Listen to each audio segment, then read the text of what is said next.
Hello and welcome back to These Blind Eyes 6580. Today I am making mashed potatoes and I am making them to go with the roast and carrots that I'm making in the slow cooker, but that's in another video. And I'm doing it separate because you can use mashed potatoes for a side on many things. So I have peeled about 5 pounds of potatoes and I have them in a big pot of water. They need to be completely covered by the water. I also cut up the potatoes so they fit in the pot better, cook faster, and all that kind of stuff. I bring the potatoes to a hard boil, to a high boil, whatever, and then I boil them that way for about 25 minutes before I check them with a fork, which consists of just stabbing it, and if it stabs into it real easy, they're done. So while this is heating up, just to talk to you now instead of later, you will want an electric mixer with beaters, a handheld electric mixer with beaters. Yeah, I guess I technically could use my antique potato masher that I use for the refried beans, but they're going to be extremely lumpy if you do that. All right. I'll be using to start out approximately, and this is using measuring spoons, not the silverware. I'll be starting out with about a tablespoon, level tablespoon of salt, teaspoon of black pepper. I like my mashed potatoes creamy and rich.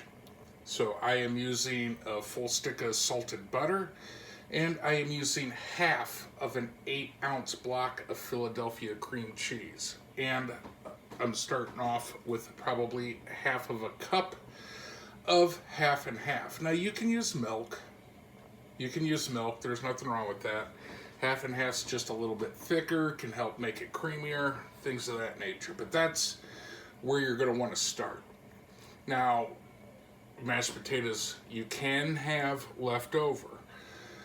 I'm making enough for 4 people, and we'll probably still have some left over. That's the intention. So we have some food left over, and I don't have to cook a full meal tomorrow. I can reheat some stuff. So if it's just you,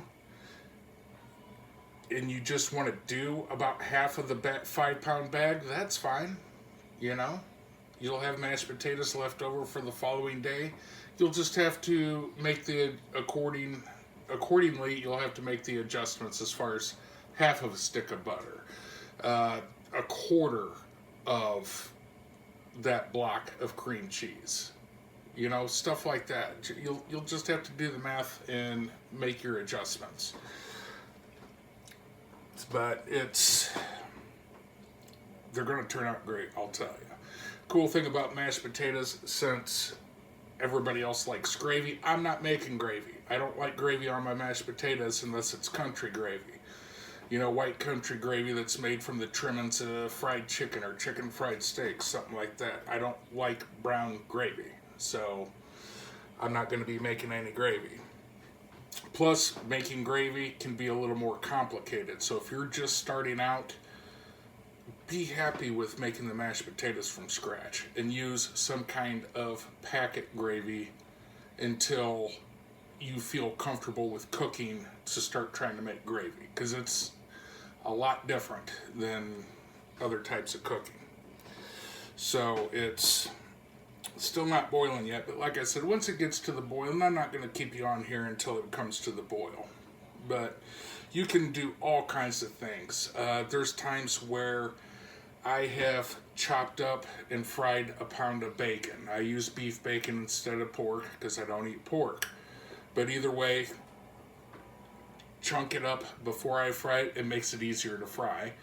And then I fry it. I'll throw that in with some cheese and or garlic and any combination of that stuff. It makes some amazing mashed potatoes. But for today, it's just the stick of butter, half of an 8-ounce package of Philadelphia cream cheese, tablespoon of salt, teaspoon of black pepper, and a half a cup of half and half to start. And that's for 5 pounds of potatoes. So after they're done boiling, I will come back and we'll start throwing this stuff together and mixing it up and see how it tastes and see if we need to make adjustments. All right, we're back. I actually went with 30 minutes on the potatoes. I was stabbing into them with the fork at 25 minutes and they were still a little tougher than what I was wanting. So I let it go another 5 minutes and they turned out like I want. So now I need to drain the water. You can use a hand strainer, you can use a colander, whatever you want. I've got kind of a colander / strainer thing here, which is, if you can't see, it's kind of bowl shaped and it's full of holes. So I'm going to put it over the end of the pot and I'm going to hold on to the handles here and I'm going to take it to the sink and dump the water out. Be right back.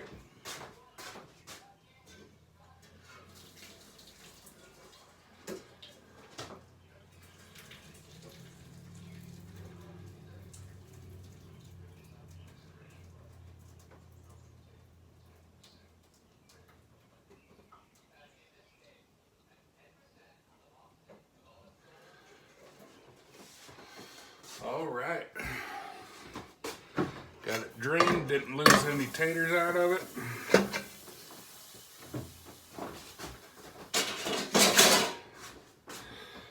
Alrighty. Now it's going to be time to start adding the ingredients to this. Some people have their methods as far as I add this and then I mix.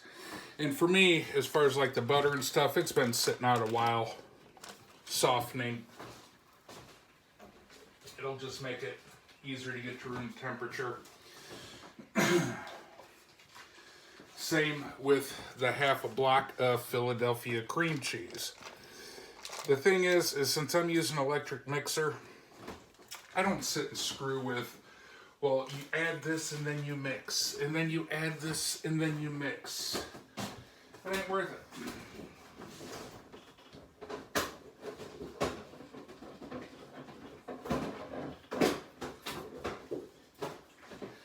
Get my half and half. I've got my cream cheese, my butter. I'm putting about a half a cup of my half and half in there. Then I'll need my salt and pepper. And it'll be time to hook up the mixer and mix that stuff up. Get the salt and pepper here.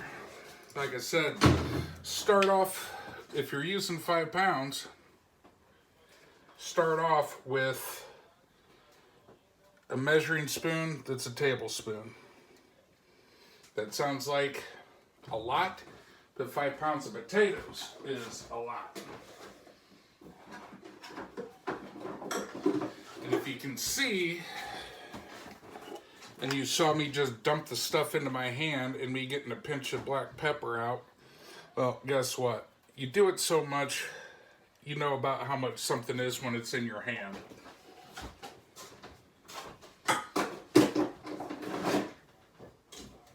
So, I've got my butter in there, I've got my cream cheese in there, salt and pepper in there, and I have my half and half in there.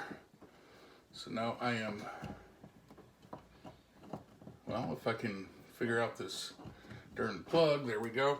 Now, a little tip for mixing. Very important if you cannot see. Do not just turn it on full bore from the beginning. You can turn it up higher as you go, but you want it on low when you're starting, because otherwise you're going to splatter it all over the place. And right now I'm grabbing an oven mitt to grab the handle.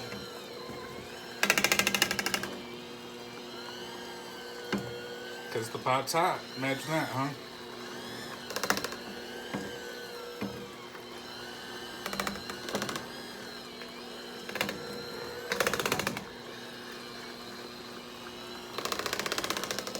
Like I said, I'm running it really slow right now. Low and slow. just to avoid the splatter. Trying to get it all busted up as much as possible on that low. And now I'm going to... Oh, that was me hitting a button. That wasn't me turning the knob up. Now I've got it turned up a little bit more.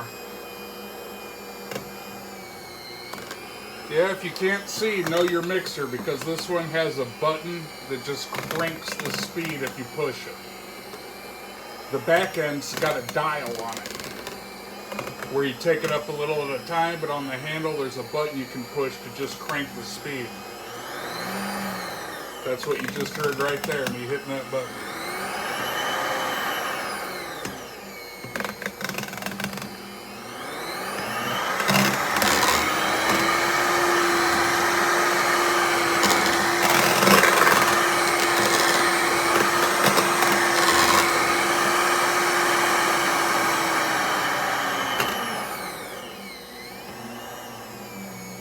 Alrighty, now I'm going to turn the mixer off.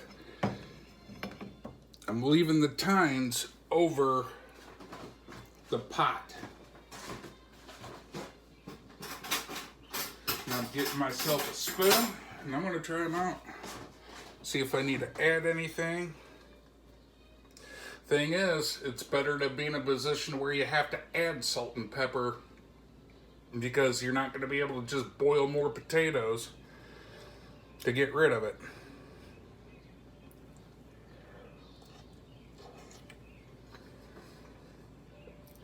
Oh my gosh, that's delicious, and it's creamy. That's perfect. That is perfect. Right there, you have yourself some awesome mashed potatoes. As I said before, at this point in time, since I'm trying to get you to learn how to cook some stuff, you can make it. No, it's not going to be as good a gravy as you're making it out of a packet, but it will do in a pinch.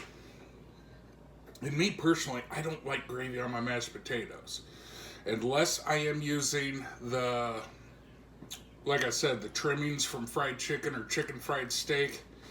You know, the white country gravy like you make with biscuits and gravy, then yeah, I'll eat that on mashed potatoes. But other than that, I just love mashed potatoes for mashed potatoes. But after this, don't forget to look for the video that's going to come out, that I'm going to put out a couple days after this one, for the roast and the carrots, because I'm getting ready to dish that shit up. And that, oh man, I can't even tell you how good that stuff smells right now. I've been smelling it for hours. So, hopefully you enjoyed this and you enjoy the potatoes you make. If you have any questions, comments, concerns, whatever, the email is littlemb6580@gmail.com. So until next time, y'all take care.